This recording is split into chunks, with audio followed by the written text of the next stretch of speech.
Welcome to Attention Retention, the podcast where we explore the world of recruitment and retention in the trucking and logistics industry. I'm your host, Jackie McManus, CEO and founder of KJ Media, a recruitment advertising agency specializing in this space. Today, on this podcast, we'll be talking with Tom Gennarelli, Vice President of Trucking and Logistics for Timber Products. Make sure to like and subscribe on whatever channel you're listening to so you can stay up to date on all future content.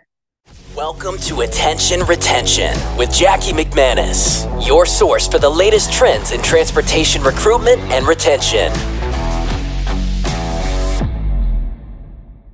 On today's podcast of Attention Retention, I'm absolutely thrilled to welcome Tom Gennarelli to our podcast today.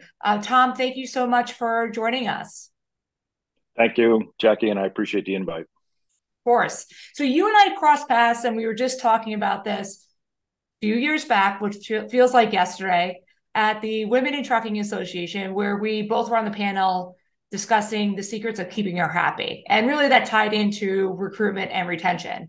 And to be honest, Tom, from our first phone call to being live with you at the event and then building a relationship since then, I've been constantly impressed with how you stand out as a leader in our space, and specifically with such a strong commitment and dedication to enhancing employee retention.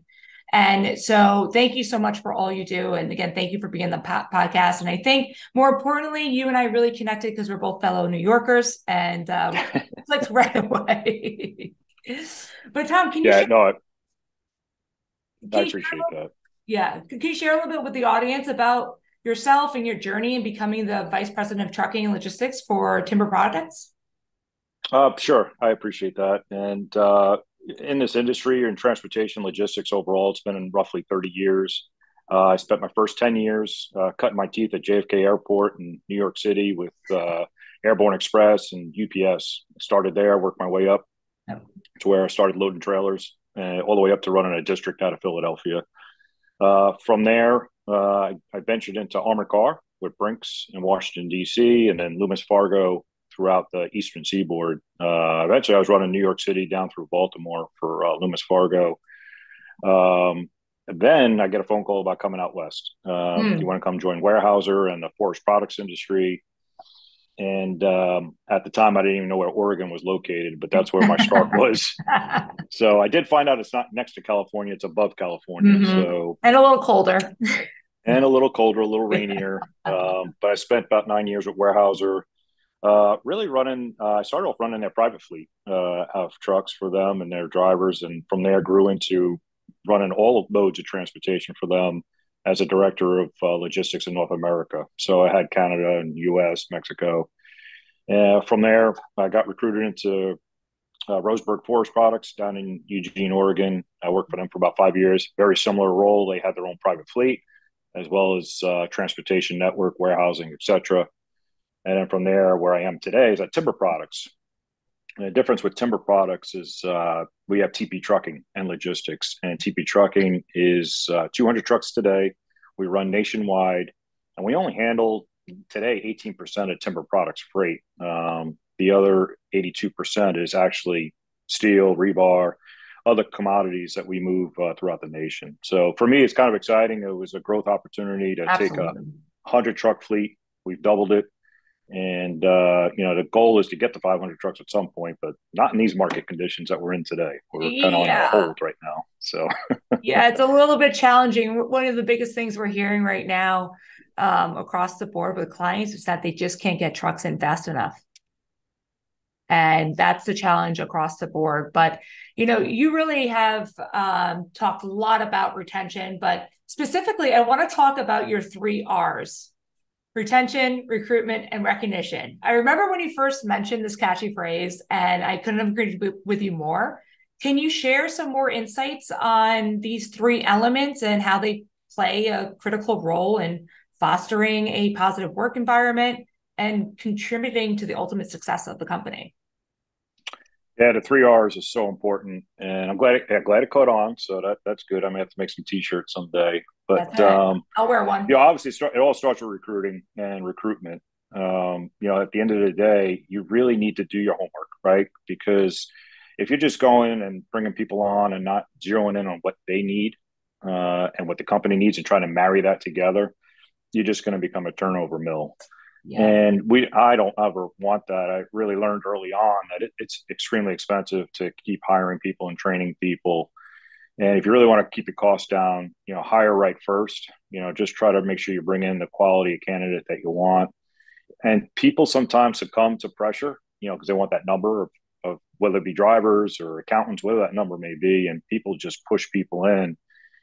And I've seen it happen so many times. In 6 months, you're regretting it because you spent all that time and money on recruiting, and that one individual didn't work out, or several individuals didn't work out. The next one really is retention. I actually think retention is more important than recruitment. I actually put a lot of focus and emphasis on retention because you want to keep your A players, I call them, or even B players. And you want to keep them happy. You want to keep them focused, and you want to retain them because we're not always the best paying company out there or the highest paying. There's others out there, but if people enjoy where they work, or they're comfortable where they work, or enjoy their boss, etc., typically you're gonna keep them, even if somebody's offering more money. I've seen people come to me with offers, and they're not going anywhere, which is encouraging to me. And it's really important to make sure that you work on that retention piece. And of course, the way you do that is through the rewarding piece, right? You got to recognize people. You got to not just the anniversary piece, but if they do something special, if they go above and beyond, and recognizing them in front of their peers, or even up the chain, right? To let your boss know or a CEO know about what some of your individuals are doing. It's really, really important. Yeah, no, absolutely. And, specifically with retention, you hit the nail right on the head with, even if your company doesn't have, the highest paying salary or benefits programs, a lot of drivers are staying with companies because of the people and how they're treated on a day-to-day basis. And it comes down to that honest and transparent type relationship that the employer's able to then give to the employee.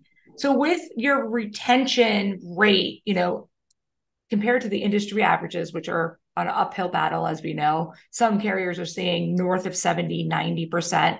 I do have to say, in COVID, I do feel like post-COVID, a lot of companies are focusing now on retention, because looking at their media spends and their budgeting, and they're like, we got to see this flush out. And that also goes into safety as well, right? So get a bad driver on the road within 3 months affects your, overall insurance policies.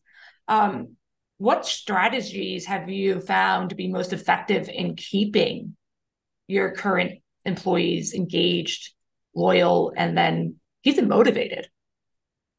I would say surveys and really quizzing the group. So, my dispatch group is really close to the drivers and understanding some of the dilemmas that go on the road. So having those direct conversations with our dispatch group, understand the drivers' frustrations. I think one of the things that's come out since COVID, it's harder now to hold people, and it's harder to recruit people. And we've actually instituted a driver coach program now, which is new, because that's one of the things that came out of not just from my dispatches. Because typically, if my dispatch says, "Hey, we're hearing noise," I'll send out a survey. Let's send out a survey. Let's see what the drivers are saying. And the biggest one was communication. When you're on the road all day, they lack communication. They want to talk to somebody. So we came up with a driver coach scenario. We got a few of them now. We started with one. It was a little overwhelming as we were growing, so we've added a few more. Yeah. And it's helped tremendously because the drivers, that's their point of contact. For any issues on the road, they go to that driver coach. He communicates with dispatch.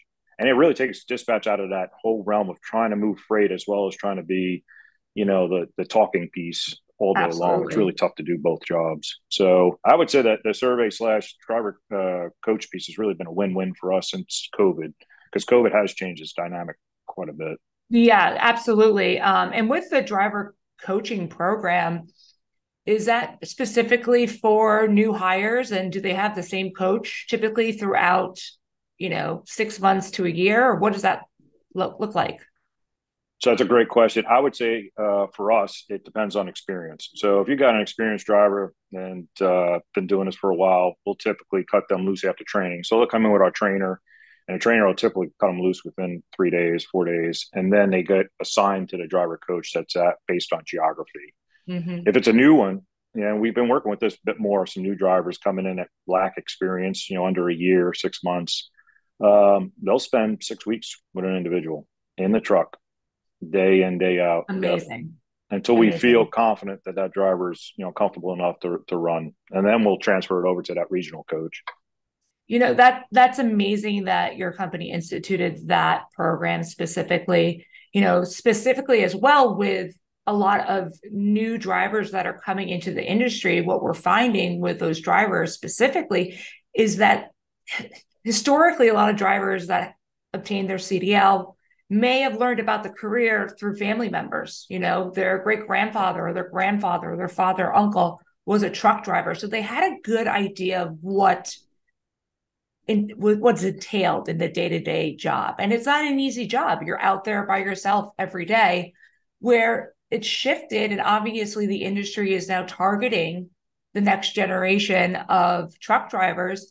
And what we're seeing is a lot of new folks come into the space, but if they don't have that driver mentor coaching relationship with that company, they immediately get kind of spooked and they leave the space. So with having that type of program with your company, it's now opening up that opportunity to build up the confidence of the new driver and then maintain that relationship and then keep that open communication between the driver and your company, because they know that you truly care about their growth and their career path at your company, which is incredible.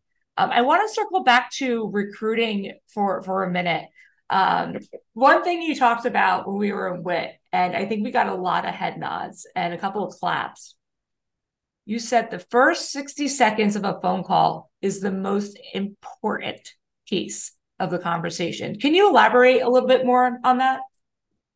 I think what I was referring to is that I know right away in talking to a candidate whether they're going to go or not with us, just based within that first minute.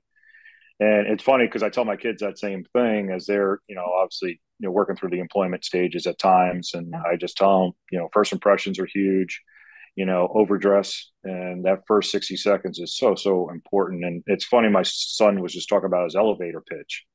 What's my elevator pitch, Dad, as I'm going for this interview? And he says, it's got to be short and sweet. I go, exactly. It's got to be short and sweet. And you could just tell because, I talk about our culture, and you could tell if somebody's going to fit that culture within that first 60 seconds or not. And it's funny because if I'm in a kind of a round table room with a bunch of people, I immediately start going off in a distance if I lost that person in a minute. So. Yeah, 1,000%. And do you feel like too, if the candidate isn't a good fit for your company, what's your stance? Is your team totally transparent? Or, I know some other companies try to fit a round peg into a square hole. So I think is there an honesty type approach as well within talking to a candidate to make sure they're going to be a good fit for your company? Yeah, I think if that person's, let's just say they're coming in for a maintenance role and, they're obviously not a fit for maintenance, immediately our group's like, well, can they do X, Y, or Z where we have openings? Mm-hmm. And, we do try to put the right person in the right chair. I always say it's really, really important. But at the end of the day, we'll tell that person, you have good credentials, but quite frankly, you're not going to fit. And within 6 months, you're going to be a frustrated employee. And we rather just, not even, accept that application. So. Yeah. And I think that honesty and that transparency, that kind of sets the tone for the remainder of their career with your company, to know exactly what to expect right off the top. I often find too, when candidates or companies have that approach, those candidates will reach back out to the company when maybe they're ready for a different position. And so it builds that long-term recognition with your company overall. Yeah. And our recruiters, they'll talk to a driver about what works for you. What's your home time? What do you need every weekend, every other weekend? Do you want to be gone for a month? And we're very honest, and I appreciate our recruiters doing this, is telling them, listen, you're not going to be home, or this is the area we need you to run in. And I would say half the time we get rejected, and we're okay with that because, to your point, we actually get probably more people who leave and then come back than most companies I'm aware of. I mean, we've had a few, walk out, try somebody else, and they immediately called, can I come back? So, and it's all because of that open communication that recruiters establish early on. So, Yeah, it's the notion the grass isn't always greener on the other side. When I talk to drivers, they often, regardless again of that pay component, it's all pretty comparable across the board, but some vary quite a bit. Especially with these mega sign-on bonuses that are being thrown around these days. I mean, I even thought about being a truck driver at one point. So and you remember I said at WIT, we don't do that. We don't offer a bonus. And tell me why. Let's talk about the why, because I think, Tom, this is so important because it's something that I preach as well to a lot of my clients as well. I'd love to hear your perspective and if you could share with the audience. Yeah, if you talk to any of our drivers, we have a great comp package. We offer a 401k, medical, dental, vacation time, family leave, obviously family leave. And we do have an incentive for safety. So if they're a safe driver, they do get an incentive for that piece. So if you take the whole package, because pay is fairly similar, on top of the full benefits of a matching 401k, on top of the medical benefits, et cetera, people stick. So we don't feel like we need to go out and throw an extra $5,000 or $8,000 out there, because word of mouth travels, and we do quite well, especially on our driver referral program, because we have a referral program that pays a driver. The referral program is pretty lucrative because it X's. So you go double, triple the bonus amount depending on how many drivers you get in. So it doubles once you bring in 4, it triples once you bring in 8, and we've had a couple of drivers actually make a lot of money based on bringing in referrals. So, and that's probably one of the best strategies when you're looking at the front piece, which is recruiting. Typically, a referral driver is a driver that's going to have a higher retention rate. They're going to understand exactly what your company has to offer because they had their friend or family member say, "Hey, come work for Timber Products," and that's a big piece of your overall recruiting strategy, isn't that right? Absolutely. So yeah, we love referrals, all referrals.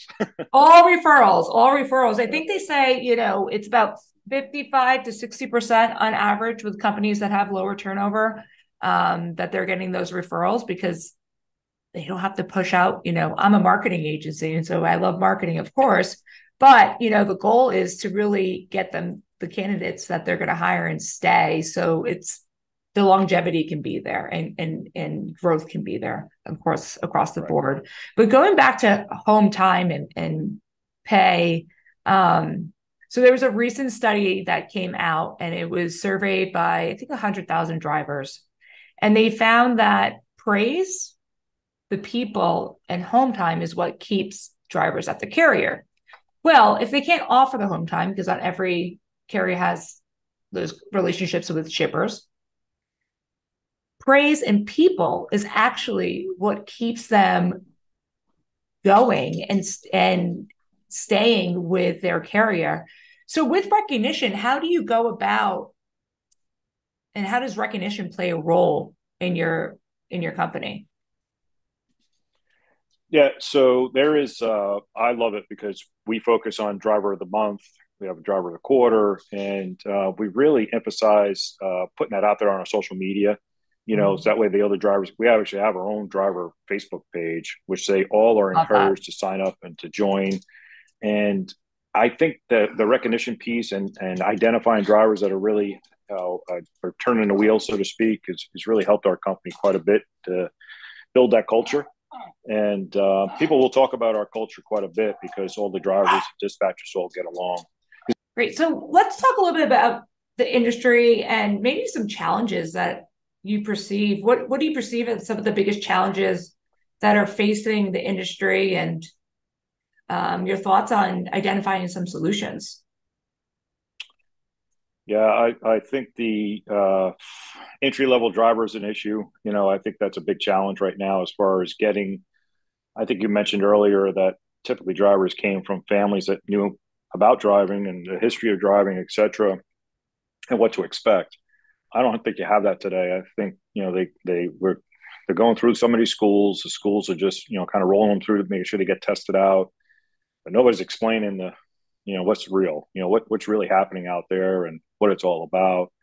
So I think one of the challenges is that, how do we educate drivers that want to drive, but so they're successful? How to be a successful driver is probably a course that probably needs to be offered to these drivers that are trying to get out there and make a dollar. Because reality is, and especially if you go into work for a poor company that just kind of throws you out there, it's really tough, and that's what a turnover mill really begins. And the unfortunate piece is somebody gets a bad taste of it and will never come back. I really think it starts really in those classes. Somehow those schools need to offer a program or some sort of tutorial on how do I succeed? How do I be a successful driver? How do I get my miles? How do I work my home time? How do I work X, Y, and Z to be successful? And I think that's a big gap right now, especially with the shortage of drivers. That's obviously going to continue to happen as we move forward. The unfortunate thing with the economy is that we're going to be losing a bunch of experienced owner operators because it's just very expensive to operate now with maintenance. Too expensive. Too expensive. The delay in getting parts, it's really wreaking havoc on that piece of the puzzle. So I would say education is a big one. How do we do that? How do we resolve that? So when they come in, they at least have an understanding of what they need to do to be successful. I think that's probably the most important thing. The second piece is, how do we get more drivers? How do we get more of a funnel to get more drivers involved into these programs? I think they're starting with some of the younger state programs where they're younger, working within the state to at least get that going. I'm glad at least that piece of the puzzle start to happen. They get, because that gap does hurt because people find other employment during that gap. So I think that's a big piece too to help, close that gap up.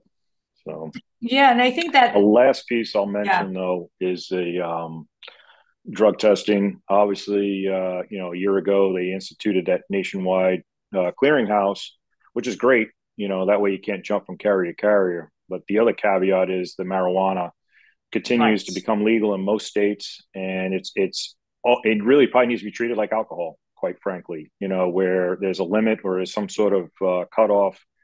Because right now, if you test positive, you're out, you're done. And that would probably be another piece of this puzzle that would bring more drivers back into the fold.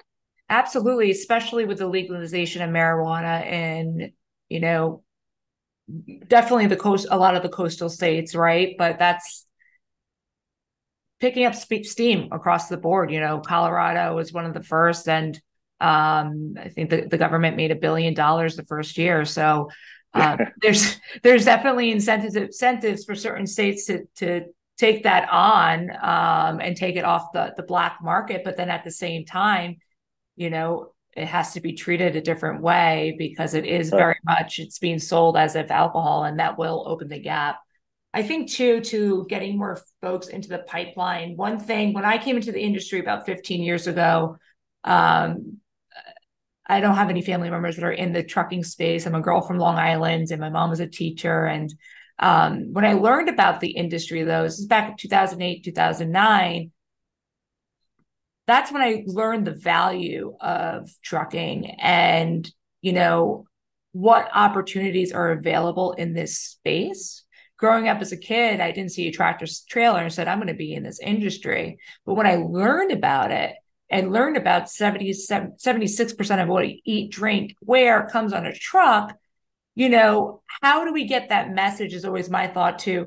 First of all, get that education, back into the high school. A lot of vocational schools are, targeting high school students. And I think if there's more education about the industry itself and then the growth opportunities, a lot of folks, you can start as a warehouse worker. You can then get your CDL. From there, you can be a dispatcher or a driver recruiter. And I know half the clients I work with actually still hold their CDL and they're CEOs and executive presidents, vice presidents. Right. So the industry itself has so many growth opportunities. It's not just truck, like the actual CDL truck driving job. It's the opportunities, if you want them, are available. And I think it does come down to your point. Basic education on the industry and the trajectory of where it's going and how you can potentially be a part of it. Trucking isn't the coolest industry to be in, right? But it's essential. And it's essential. it's Yep. cool to me, right? Like, Yeah. because, obviously COVID was a difficult year, but for our industry, things have had to move. Right. Where many of my friends that are in different industries, they paused. Right. And that wasn't the case for our industry. We had to adopt technology. We had to continue to recruit. We had to look at retention. And I think COVID, as an example, really sets the tone to, individuals thinking about what they want to do, what industries that, trucking is the industry to be, one of the best industries to be in, because freight's always going to be moving. Yeah, and I want to touch on, you brought up that grow your own, I call it. It's kind of the old UPS. You bring people in, they load trailers or work night shift, and then eventually they're driving a truck or earning their CDL. But from there, you can get into management, you can get into dispatch, you can get into any sort of field you want to get into, even sales for that matter. So Yeah. TP trucking is a great example of that. We have plenty of individuals that were driving trucks that are either in dispatch or went to sales, or I've got one as a general manager now, that used to drive a truck. So Amazing.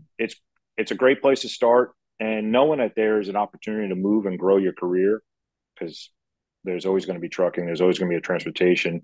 I love going to schools and talking about the opportunities, because it's not just truck. Obviously, I talk about the opportunities of transportation for rail or marine or whatever the story may be. But it is a good way to get going. And I did. I had my CDL for a little bit until I finally gave up on it. But you got to start somewhere, and it's a great place to learn the business, and then you can always move up.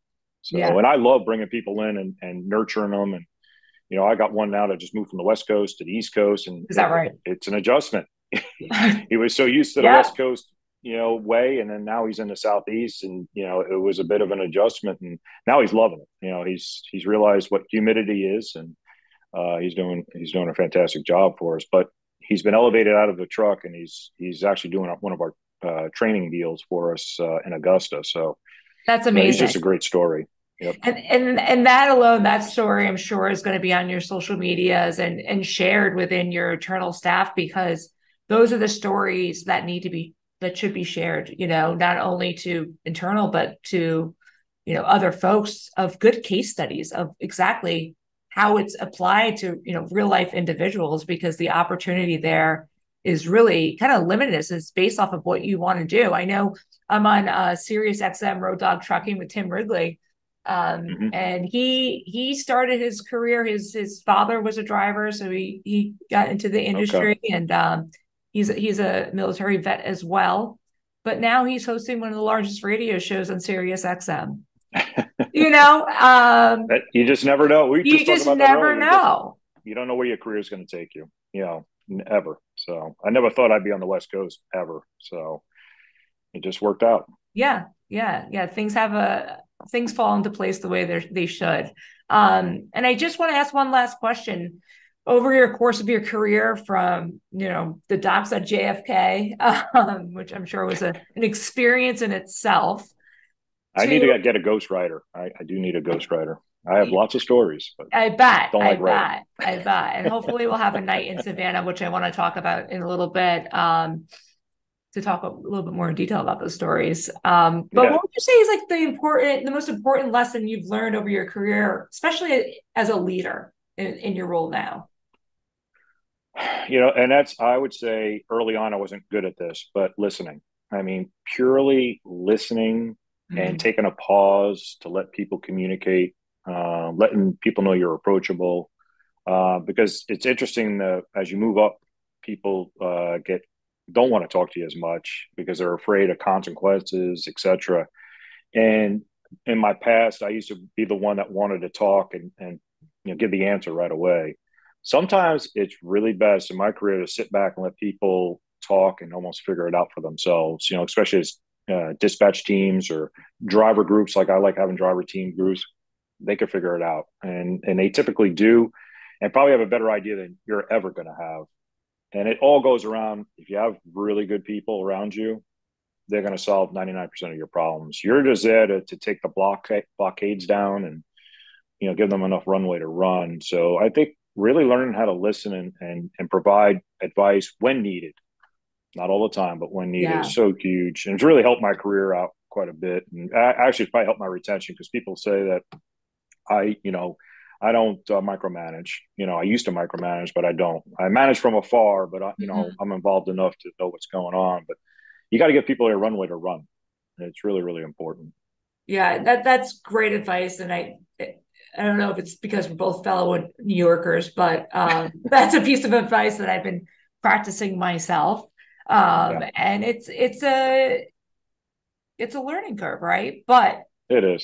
It I is. do find that better results happening when I keep my mouth shut and give my input to the team members that are really in the weeds of it all, right? And doing the day-to-day work. So that's great advice. And you and I will see each other in September in Yes. Savannah, Georgia. I am looking forward to it. We're going to be at the Southeast Association of Rail Shippers meeting. Could you share more with the audience quickly about the organization? Yeah, the organization typically holds two seminars, one in the fall, one in the spring, and it rotates between Savannah, Atlanta, and sometimes Charlotte, North Carolina. And typically it's an industry group focused on rail and shippers and vendors all come together to talk about transportation topics, issues, etc. And it's a group of 200, 250 that get together, and it's a really great networking event. If you want to understand what's going on in the industry, usually have an economist, usually have a rail speaker talking about the industry, and then it's just great networking to help each other out. Quite frankly, it's a really great group of people.